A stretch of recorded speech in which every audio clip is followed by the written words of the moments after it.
Happy Friday! Welcome back to the channel. If you're new, I'm Melissa. I have been on GLP-1s since February 2024, and it is April 25th, 2025 now. I have officially, my lowest that I've gotten down to is 65 pounds lost. And I created this channel just to share my journey and meet more in the GLP-1 community that are going through this process, learn new things myself, and also share different things that have helped me along the way. So let's get into our Friday weigh-in. So today's weigh-in was 266.4, so I have lost 1.6 from Tuesday of this week. Tuesday's weigh-in was 268. So if you've been around, you know that I had hit the 65 pound mark, and then I've been kind of bouncing back and forth between the same few pounds for a few months now. This is my second week on 13.5 milligrams of compounded Tirzepatide. So bouncing back and forth with the different weights. Now it's at 63.6 lost, but the lowest I've gotten down to was 65. Hoping to get back there. I have little intermittent goals for myself. I have the big picture goal of what I want my weight to be, and then I have set smaller obtainable goals for me to remember, so everything doesn't look so far out. And I feel like having those smaller goals has definitely helped my mindset not feel like, oh my gosh, I'm never going to get there. So my next small goal is to get to, actually it was 255, but at this point I want to get out of the 260s. I've been in the 260s for a while. It seems like every 10 pounds I stay in a plateau for a few months, about 3 months. And that is something I found out through listening to other people's journeys and seeing things on the support groups on Facebook that a lot of people are a lot of stalls. Technically, I have lost 20% of my body weight, a little over that, from when I started this journey at 330, but I'm pushing through because I definitely want to get lower. So I would like to lose at least another 60, if not more. Side effects this week, pardon me guys, I have all my notes down here, so I don't want to lose anything. Side effects this week, for Tuesday when I talked, I have been having a lot of dry mouth, a bitter taste in my mouth, and I didn't know if that was just medication related or, just being a bariatric person, having hydration issues. So I had been working on hydration this week, and as of right now, my dry mouth and bitter taste on the tongue has subsided. So I'm hoping it stays away. It was not a side effect I welcomed, which reminds me to take a drink because we all need to take our sips, right? So if you don't have something handy or cool to take with you everywhere, get you a tumbler. I mean, this is what I just got not that long ago. Definitely find something that works for you. It is pretty heavy. If you're not a heavy person that wants to carry around heavy things, find something that's lighter for you. I want my drinks to stay cold for a long time. I don't like to drink warm drinks. So this has definitely been helping me, and I try to carry it with me in the car when I'm going somewhere. Just if I'm out and about, I take my son to his different activities, I try to have this with me. If not, I have something else. So we're going to take another sip because we can never have enough hydration. Okay, so my goals last week are going to stay the same this week too. I had been working on more hydration and then also getting more sleep. I definitely want to keep those goals because I want to drill it in that is important. I don't want to break and change into something else yet. I want to make sure that I keep that going. So it's just ingrained in my head. I've got to drink. You guys know from my previous videos, I do have trouble getting in fluids because of my bariatric surgery. But I'm hoping that this is kind of going to help. And I'll share something that I learned last night. So I was on a GLP-1 expert series call last night. It's a webinar through a telehealth company that I use. And the doctor there was a bariatric doctor, and he's also very versatile in GLP-1s. If you've had bariatric surgery, you definitely want to talk to someone about being on a GLP-1 with bariatric surgery. Bariatric surgeries are very complex, right? We have a lot of different limitations in some of the things in our body. Sorry guys, my notifications are going off. We have a lot of different things in our bodies. We feel things differently when we drink. We actually feel the liquid coming down and then hitting our stomach now.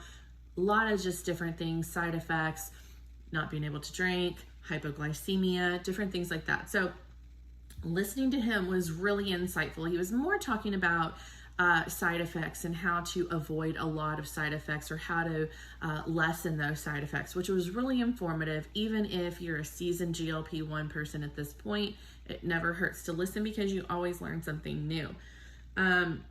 So I did learn something new, or just something that kind of resonated with me. And he said, our bodies are machines.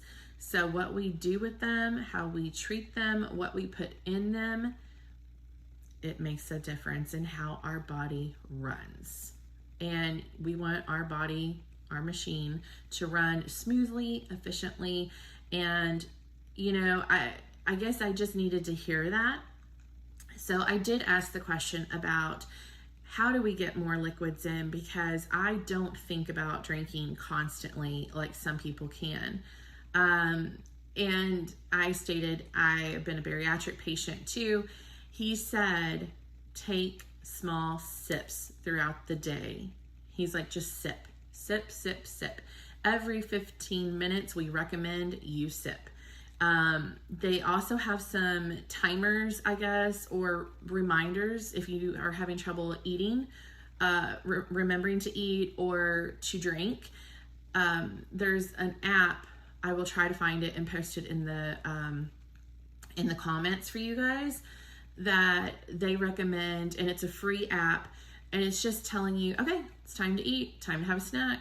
And he said, instead of having just 3 meals a day, break it up into small little meals frequently. What that's also going to do, and what's helped me with my hypoglycemia lately, is it is just going to keep your blood sugar from spiking and then dropping, and then you're hungry, right? So if you just keep having little snacks, your satiety is going to stay, your body is going to be level.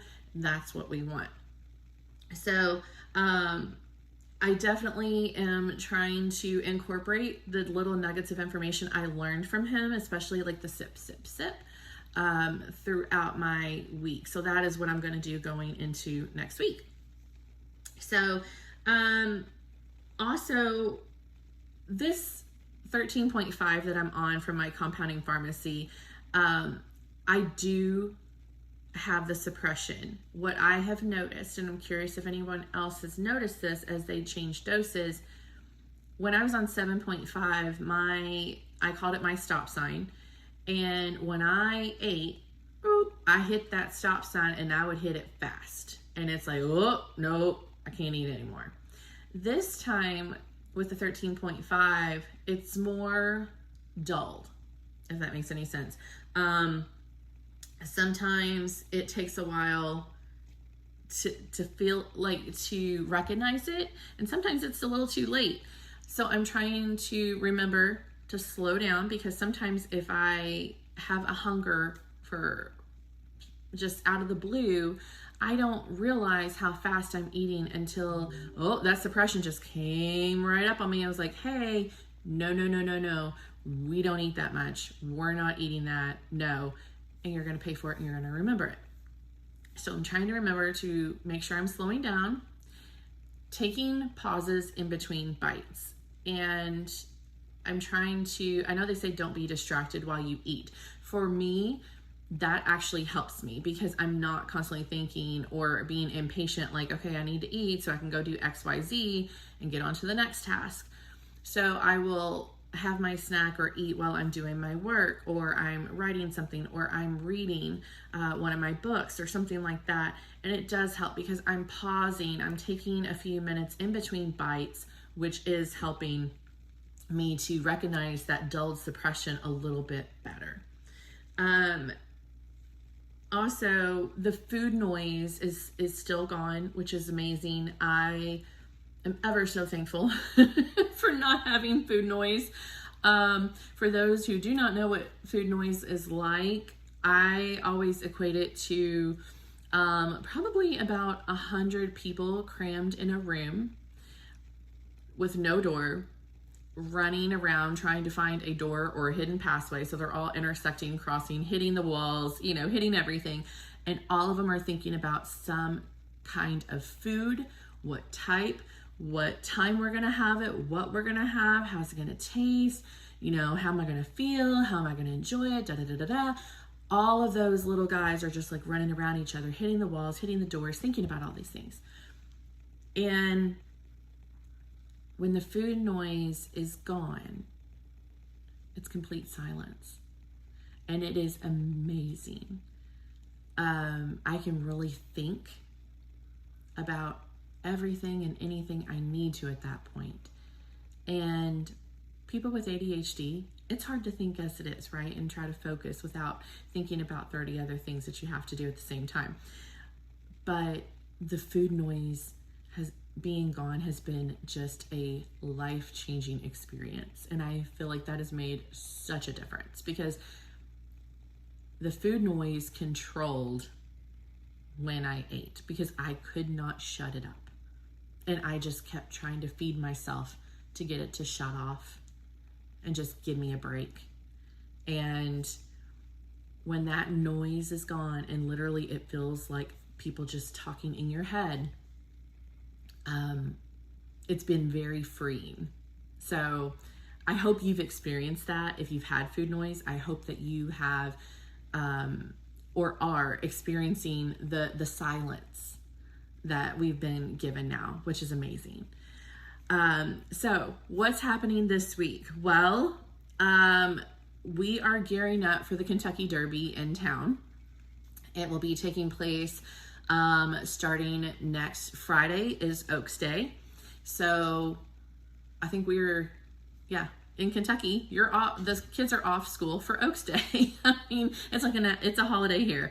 It's normally a 2-week celebration for the Kentucky Derby here. We have all kinds of fun things going on, marathons, balloon races, steamboat races. Normally we have a fireworks display, one of the biggest in North America, but this year, due to the heavy flooding, we had in Kentucky, it was canceled, unfortunately, and that was really sad. I don't remember another time that it's been canceled, but we didn't get to have that as our kickoff this year. So Derby parties galore. When Derby happens, it is basically a 2-week holiday for people in Kentucky. I promise you, if you ever come to Kentucky, you will see. So we are having a Derby party on Derby next Saturday. I'm looking forward to it. My husband's been working very hard on our outside deck. He's put on a new roof. He's making it like a party hotspot, and I am just so astonished at how cool it looks. I'll try to maybe make a video when it's done just so you guys can see it because it is amazing. And he did it by himself. It's taking him about 2.5 weeks to do, and it's amazing. And he's still doing stuff to it. So he's just amazing. So Derby party is coming. I'm not stressed about it like I was when I first started the GLP-1s. Normally what I do is I take 8-inch plates. I have my own set of plates. My family sometimes has larger size paper plates. We use paper plates in this house, for most things. And because we're constantly just on the go moving, but I use 8-inch plates for most of my foods. When there's a party, I will either do my 8-inch plate, or most of the time I'll go for like a salad or dessert plate. So they're usually like, what, about this big? Yeah. And I will put a spoonful of things on my plate because I can always go back and get more. And I think when I first started out on GLP-1s, it was thinking the old mentality. And I think we all get stuck in that old mentality because that was us for so long, right? We were the heavy set person for a long time. That is ingrained in us. And it's going to take a long time probably to break. But I have realized I can always go back for more. I'm not like, oh my God, I got to get that before, it's all gone. I just don't care anymore, which is fantastic because I used to obsess, oh my God, is that still going to be there when I try to go back and get some? So I'll put a spoonful, it might be the normal serving size spoon that you guys get the dips, to dip things out of crock pots and everything. It might be 1 spoon of that. So that's probably about 2 to 2.5 tablespoons, of something. That's about it for me.